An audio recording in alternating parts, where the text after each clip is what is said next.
Here with the Music Educator Live, and today is going to go a little raw and uncut because today we are going to just explore the real life aspect of being a music teacher.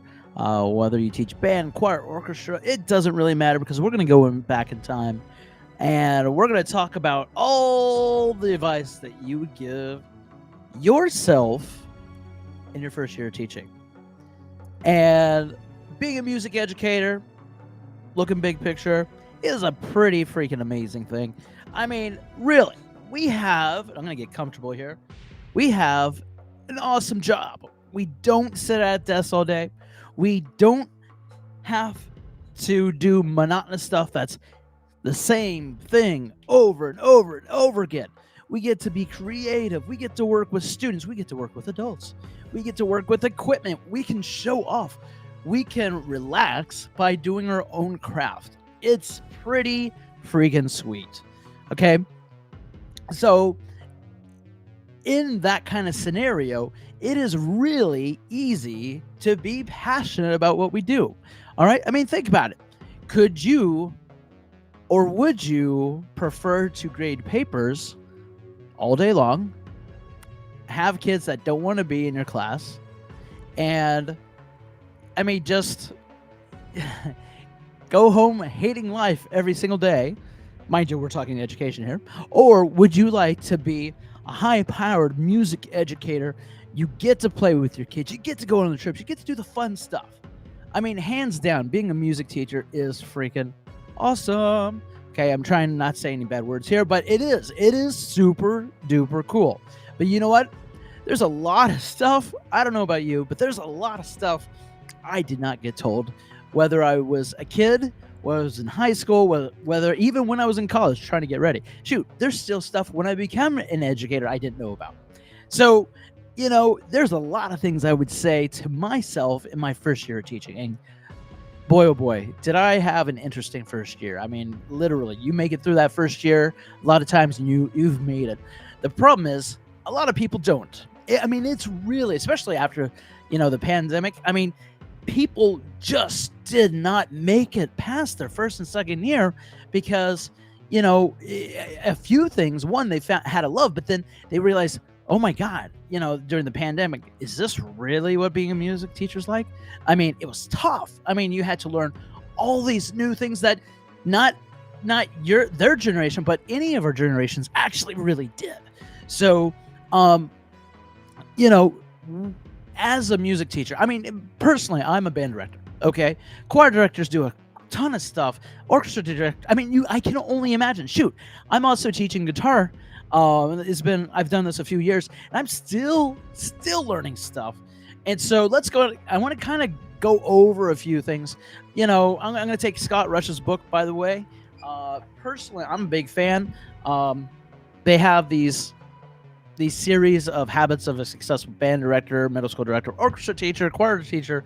I mean, they even have, like, this is a newer one, the successful music education student. Check it out. I like them because they kind of just detail a lot of cool stuff. So let's take a look at this. I love going through this sometimes as a band director. Okay, that's me. Say I'm a high school band director, right? Which I'm not anymore, but I was. You got marching bands, so you got administration, you got compile update rosters, letters of intent, instructional staff, contract, salary, staff meetings, shirts, camp, staff hiring, rules and policies. You're making handbooks, merit system, expectation sheet. I mean, we've only said like 10 things, or I've only said about 10 things, and the list goes on. Literally, I have pages and pages of things that, okay, maybe we talked a little bit about in college, but there's a lot of stuff I wouldn't do or I wouldn't know about. And so what is some advice I would give myself? And you know what? This is something I can be passionate because, one, there's a lot of stuff, a lot of resources, a lot of help I never got in my first year of teaching. And it's really tough. In fact, that's one of the reasons why I'm doing the lead mentor these last couple years. It's a lot of work. I get to work with all kinds of new teachers, but what would I say? Okay, well, first off, if I wanted to give advice to make myself, my future self, really be, like top notch. I would say you have to find an organizational system. I mean, this is like absolutely necessary. Okay. A lot of times people get stressed out. They can't find peace. They don't like the job. And it's not because of the kids. They think it's the kids sometimes, but it's really because they're not organized. And they kind of blame it because they don't have either lessons ready, or they don't have a clear goal for what they want to do. They don't even have a clear goal for what they want to do as a person. Okay, so organization, huge. And if when I was younger, I mean, I was scatterbrained all over the place. I want to do this, I want to do that, I want to do this, I want to take my band to Midwest or BOA or this or that. It was just all over the place. I had good intentions. And by the way, I hope our new teachers that are coming into the field have good intentions. I want, they should be optimistic. They should be ready to do their very best. They want to have a name for themselves. But that's where my next recommendation would come into myself is if you get asked to, or you want to do something, that's great, but don't do everything. Don't be a yes always kind of guy or gal, okay? Think about what you can do well and realistically well, and that's where new teachers may not know. They may not know what they realistically can do well with a certain amount of time, certain amount of resources. And by the way, new teachers don't have all the knowledge in the world, so you need someone to help. And that brings me to my next thing is have a music mentor. So important. I love these people that are mentors for our new music teachers, band directors, choir directors, orchestra, guitar. I mean, you could be playing the kazoo. I don't even care. Whatever you teach, you need to find a mentor that teaches that. It really is. Music teachers are so much different in a number of ways. Not always, mind you. Okay, we're all teachers. But in a lot of ways, new teachers need that content. Like, this is your craft. This is how you do this specifically really, really, really well. Okay? So have a mentor, because if I had a mentor, and by the way, I had a really bad first year when it comes to a mentor. In fact, I'm going to be completely honest. I taught my very first year just south of Shreveport in Louisiana. And I love Louisiana. Okay, there's great people in Louisiana. But my mentor was not probably the most, let's say, moral person. She was a librarian who had a family, and she had an affair with a student. Well, that didn't really work out great for me because, one, I literally met her once. She got arrested, and it didn't really help.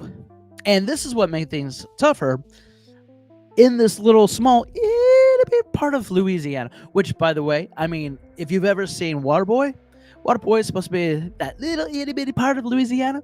Well, it was kind of like that in the sense that I was the band director. I was the choir director. I was the music appreciation, whatever you want to call it. That's what I was. I was that fine arts person. Okay, so it was just me. I had no one, absolutely no one to even help me. They said, you are the professional. You need to do what you think is right. Which, as a new teacher, I was like, I am the professional. And that actually that mentality led to something, it's kind of two-sided. It led to having a big head. Yes, no, I'm not making a trumpet joke. It actually led to a big head. It's like, oh, I'm the band director. I can do this and I can do that. And you need to respect what I want and blah, blah, blah, blah, blah. No, hey, I'm going to go back in time and slap myself in the face. Okay? You got to have respect for others. You got to develop relationships. I mean, you need to network and you need to have a sense of strategy. Okay? Not this, I'm all cocky and I'm all great. Okay? Because you know where that's going to get you? Okay? you are not going to get things done. You're not going to be liked. You are not going to be able to play the game. And people are going to start having complaints for various reasons. Sometimes they're legit, sometimes they're not. So that would be one of my points. Respect everything and everyone. Okay? Even the children that might drive you crazy on occasion. So the next thing is the children. Let's talk about the children, especially if you're a new teacher. So most people guess that when you are teaching new, you will have a few problems with classroom management. Imagine that. Classroom management. What is that?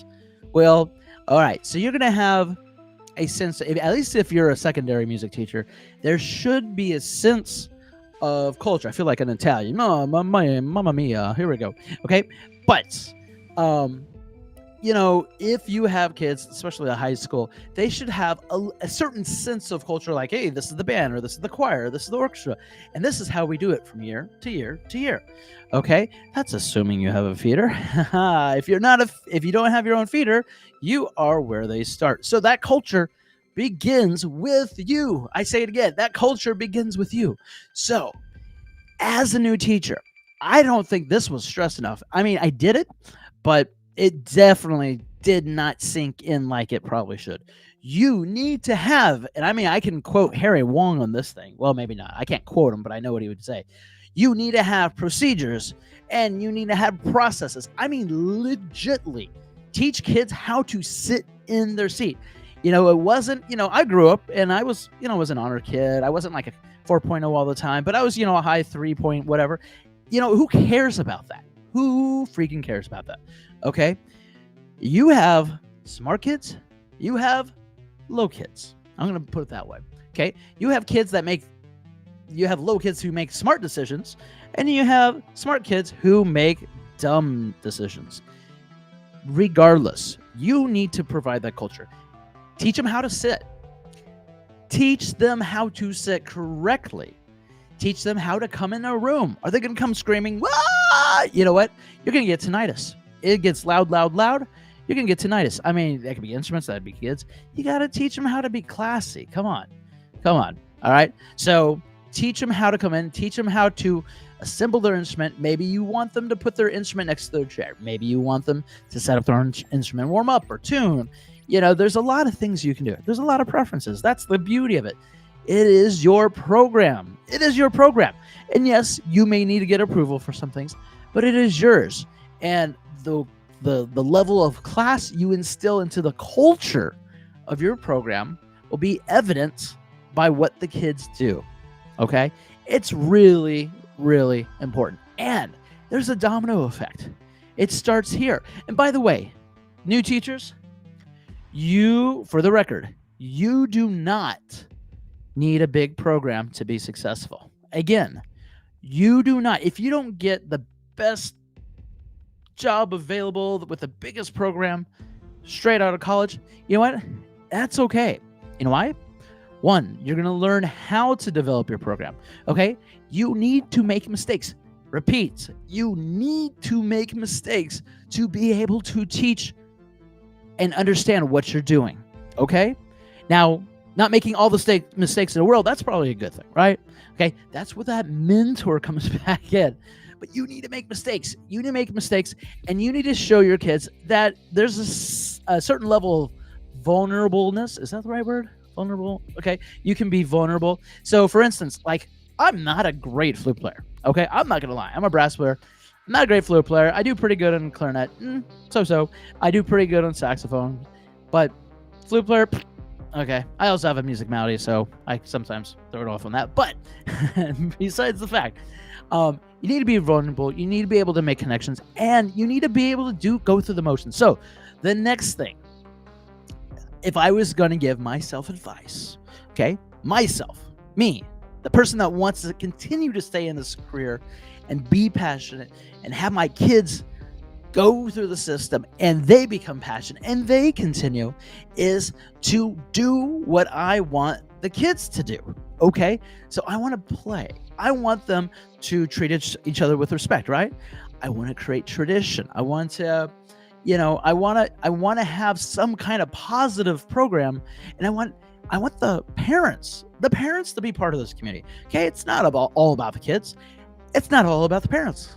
It's about your custodians. It's about your staff.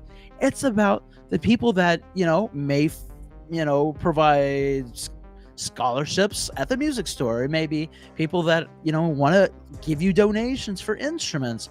I mean, it's all about this. You need to have that family community, but you want to give yourself legitimacy. You got to be able to do what your kids are being asked to do, whether that's high school, whether that's middle school. And by the way, there are some things that you're not going to do as well. You just got to accept that. Okay. Do you have a transition? Do you have a plan B? Or do you have a way to maybe teach your kiddos 300 different ways of the same skill that you want them to learn, even if you can't do everything super, super, super, super, super well? Okay. Keep that in mind. Okay. So what else do I want to tell myself, my first year teacher self? Well, first, dress up. I mean, seriously, look professional. All right. Now, I'm currently at a school where it's a little more lax. There are days where we do spirit weeks, and there are days where, we'll work pants and, maybe, what do you call them? Coveralls? Not coveralls. That makes me sound like I'm working in the fields. But pullovers?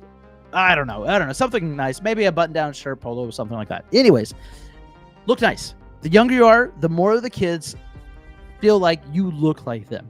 Okay? Gentlemen, wear a shirt and tie. Wear something nice. Press it. If you don't get wrinkle-free, you got to iron it. Okay? You don't want to look like a bum. Okay? You're going to need to do this for a few years. I mean, yeah, you got your Fridays, wear your jeans, whatever. Okay? But you want to make sure that there is a definite professional level and there's a separation. I mean, your job is, it's good to have positive relationships, but it is not, and I say this again, it is not about being their friend. It's great that they can come to you, but there needs to be that separation. If you fail to have a separation between teacher you and students, there are going to be problems. And then there's also certain questions that pop up. For instance, and this is something I unfortunately came into play, is that I have followed directors who have done not great stuff. And so I took over jobs that I had to rebuild, basically. Not all of them, but a couple of them. Do not keep closed doors without windows with a student. I don't care if it's a boy, girl, dog, whatever. Okay? Have that legitimacy so other people can see. Or have multiple kids in a room so that you're not stuck with one kid. Okay? Huge. That kid only has to complain before an investigation is going to happen. Do not put yourself in that position. Because even if it was all fluke and a kid was just angry at you, you know what? Your reputation kind of gets torn apart, and you won't have a job. Okay? No one's going to hire someone that there's a question about, how they work with kids. No one has to have their kid with someone like that. So just keep things professional. I have a wife. I love talking about my wife. I don't do it all the time, but I have a picture of my wife. I make it very clear that I will treat kids a certain way. And also think about, there are sometimes you have young ladies that want to give hugs, or, younger kids. You just got to think about, maybe you can do a side hug, maybe you can shake hands. That would probably be appropriate. But, don't put yourself in a situation where people start questioning things.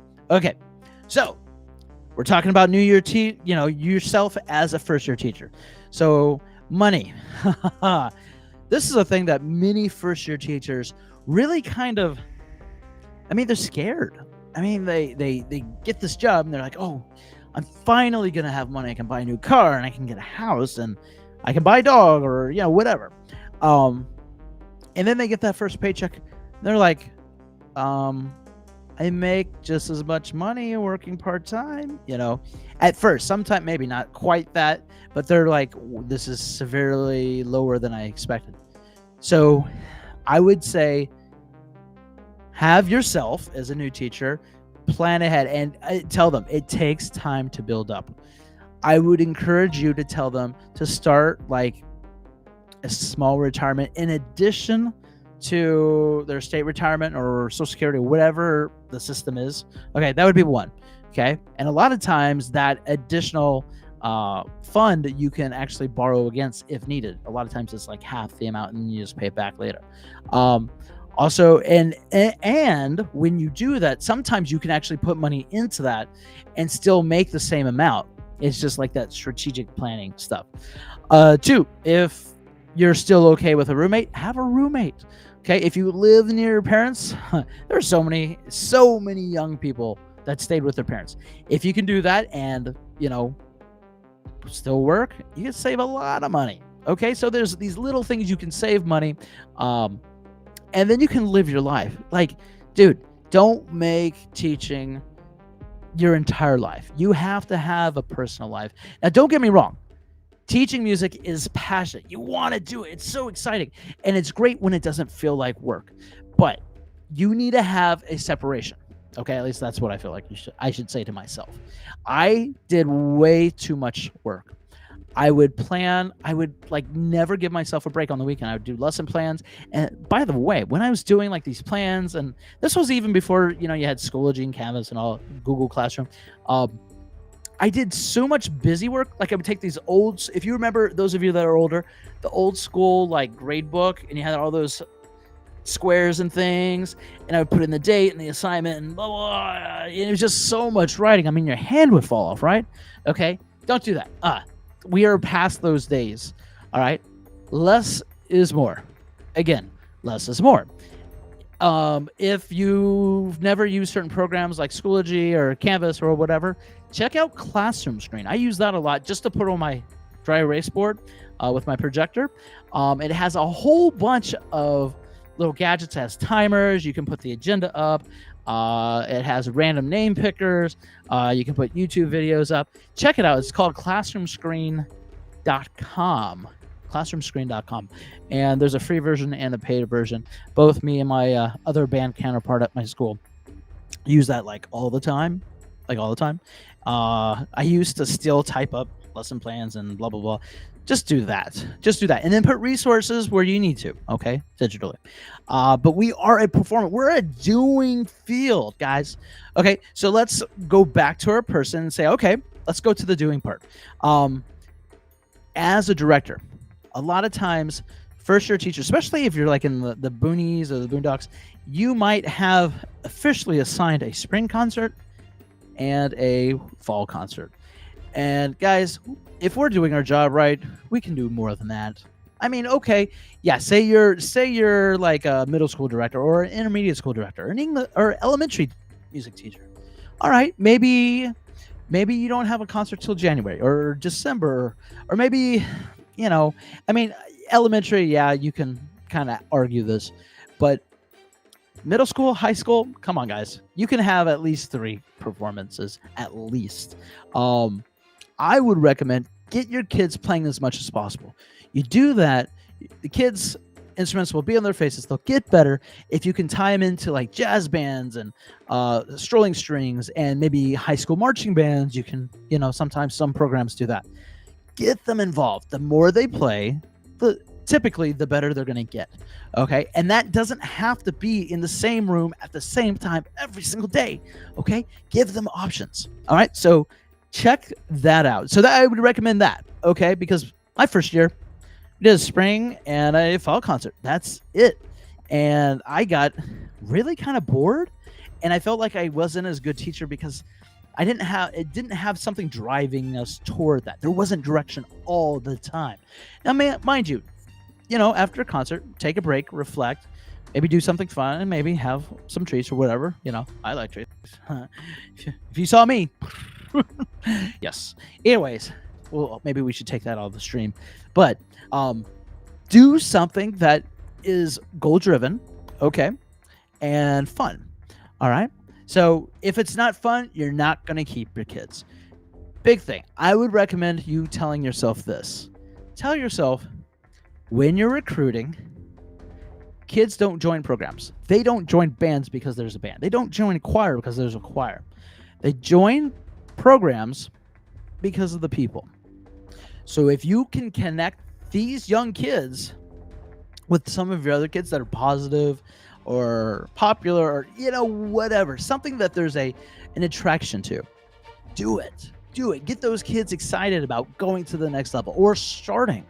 Okay, if you're trying to recruit for first year middle school, brand spanking new, you don't always have to have your 8th graders like come with you to recruit. Maybe you want to invite like a high school or two, or maybe say the high school director. Okay, there's different ways to do that. All right, you can invite them to like some special event, like a football game or something like that, where the marching band shows off. Okay, there's just different things. All right, so again, going back to the first year teacher, what would I tell myself? Well, we talked about staying involved. We talked about money.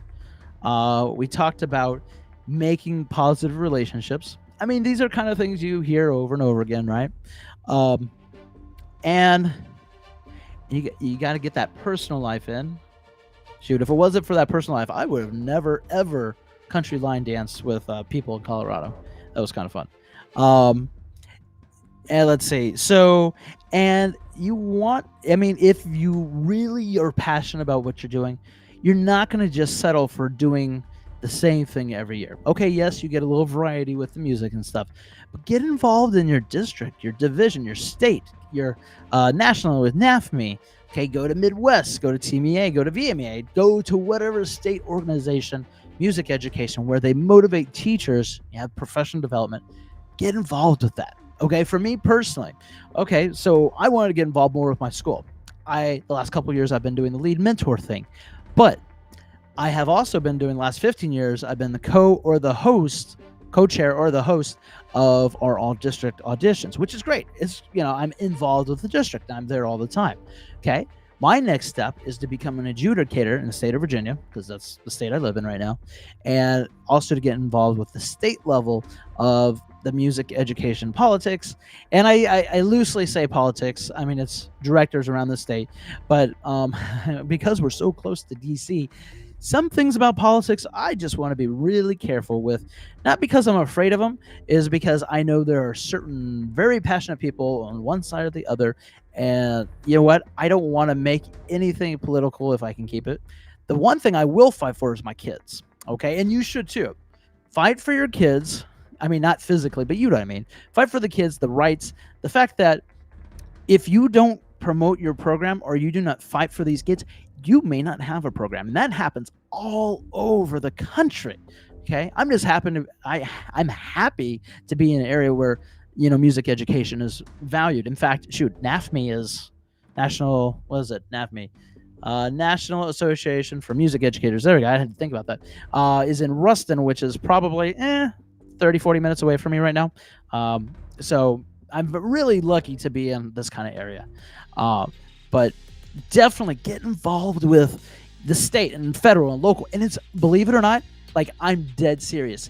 It is not as hard as you think. Like, for me, I was like, oh my goodness, I guess I have to get another degree to do this. That is not the case. You can have a bachelor's. You can have an associate's. I don't know if you can get a music education associate's, but you can do it. You can do it. You just have to have that passion, that drive, and want to do that gig. Okay? I mean, like I said, my co-band director at my school, I mean, she's now doing like social media for VBOTA, Virginia Band and Orchestra Directors Association. Okay. You could get involved with the music technology time. You can get involved with the jazz crew. You can do all kinds of things. And you know what? When you do these things, your name gets associated with it. And you can put that on your resume. So when you're ready to take the next step to wherever, maybe you get married to someone, maybe you just want to go to a new school or a new system, you have that there. You've done this. You are fully invested in this craft, in this field. Okay? People see that and they're like, I want someone that's compassionate, compassionate is a good term, but I want someone that's passionate about their work, and I want them to work for us. Okay?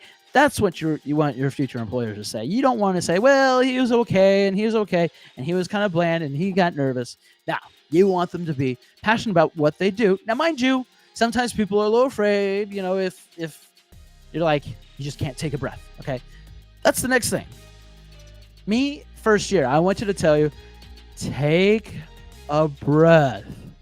Okay? If you talk a million miles an hour, people aren't going to stand you. Take a breath. In fact, sometimes pace yourself. Like literally, I'll say you should become passionate with yourself. You should be passionate with yourself. All right? Take a breath. Pace yourself.